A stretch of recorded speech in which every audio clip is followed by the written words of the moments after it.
BWOne.com. And is the iPhone 5 a disappointment or were expectations too high?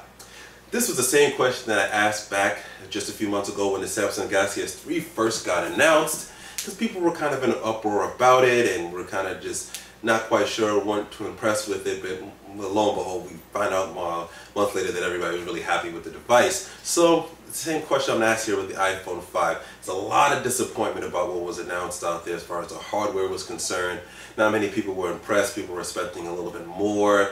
Some people were just happy with it and such, but I'm going to ask the same question here. Is it a disappointment or expectations a little bit too high? Now, my opinion is I don't think expectations were as high. I mean, they always get people that have some off-the-wall specs and such like that, but I do think there's some a little bit disappointment there, because I think there's a few good things about the iPhone and there's some really disappointing things about it. I'm going to give you about 3 things that I think I really like about it. One of the things is that it is coming with a larger display. Really nice to get that 4-inch display. It's about time they really upgraded that, so it's really good to get it so that now you can have a 16:9 aspect ratio, so that's really cool to have that if you're going to watch movies, videos, and stuff like that on your iPhone. It's pretty good that they're doing that. Next thing is 4G LTE. It is about time they got on a 4G network, a true 4G network, not just sending out an update on AT&T devices and changing it so that the icon says 3G to 4G because it's on HSPA 20 megabits and it doesn't even go that fast at all. True 4G LTE is going to be on there, going to be available across all LTE carriers here in the US, so Sprint, Verizon, and AT&T will have that, so that's pretty cool that they include that. They also have HSPA Plus. That's pretty cool. They're able to do 4G speeds when you go overseas as well too, so really like that they added that feature there. Another thing that I like about it with sort of design is that they got rid of sort of that glass back that was on the back of it. It's one of the things that was either fingerprint matted or it always was broken or cracking on the back of any iPhone I ever saw, any 4 or 4S. It was always somebody dropped it and broke it, cracked or something like that, or scratched up or something. Nice that they kind of, looks like they kind of went away from that, went for the more aluminum backing. It'd be a little bit nicer to hold in the hand. Maybe probably it's one of the reasons why it's going to weigh a little bit less. Definitely like that factor with it.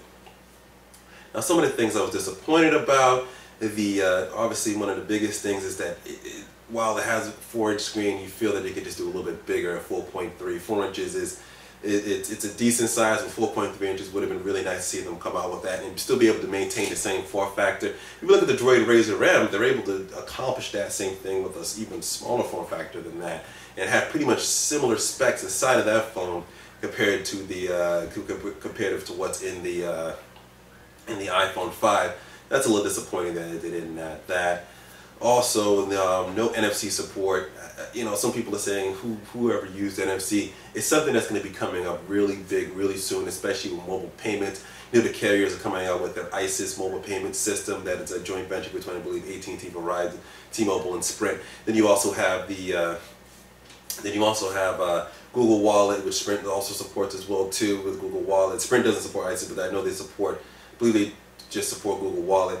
You know, people are using those. NFC payments are just something big. The tags and all those things like that. People starting to catch on. It's the beginning stages of it, but the iPhone really should have been there with that. So the little passbook application that they made just ends up being kind of useless. You're just scanning the screen, which we're all able to do before or something. Like it just, that's disappointing. NFC support should have been in there from the jump right now in this phone, especially expecting people to buy it to get it out there. Just that's going to be a bit disappointing there. Maybe they'll come with something else like maybe later next year.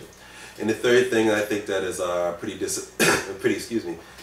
disappointing about it is that there isn't any true, real overall hardware change with it. Apparently some Apple execs were saying that this was a redesign from the ground up, and truthfully, it looks very similar to the iPhone 4, really thinned out and just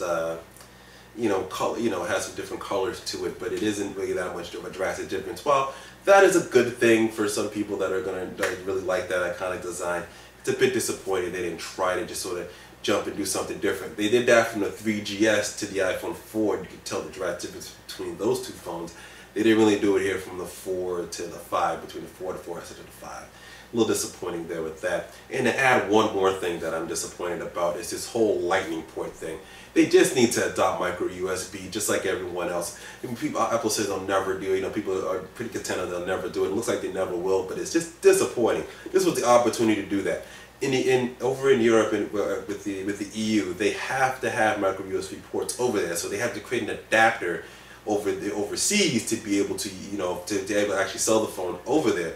That's just disappointing. Like, why bother making a port proprietary here when you got to already make an adapter to use over there? So now you're making an adapter for over there, and you're gonna make it a 30-pin adapter for here as well too. When you could have just made one adapter to support the micro USB port for the older devices, and you're pretty much making a lot of these accessory manufacturers go crazy with the ports and stuff like that.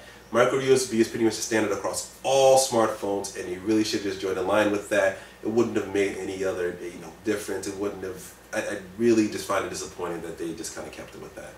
But other than that, share your thoughts. Do you think the iPhone 5 was a disappointment? Do you think it's great? Do you think it's bad? Did you want to see more? Are you disappointed with it, but you're still going to get it because it's just good enough for you to get what you need? Overall, I really think the best analogy to say with the iPhone 5 is that Apple went par for the course as far as getting the technology and stuff out there. So sort of what they put inside of it, sort of par for the course there. Or maybe they went one over par, but you kind of get the idea there. So this is BWOne here from BWOne.com. If you like this video, be sure to give it a thumbs up. Also, share your thoughts below here if you're watching on our YouTube channel. If you're watching it over at BWOne.com, share your thoughts on there as well too. Be sure to subscribe to our YouTube page here. Connect with us on all the social networks. The link to that is in the description. And always remember to live your tech world in high definition.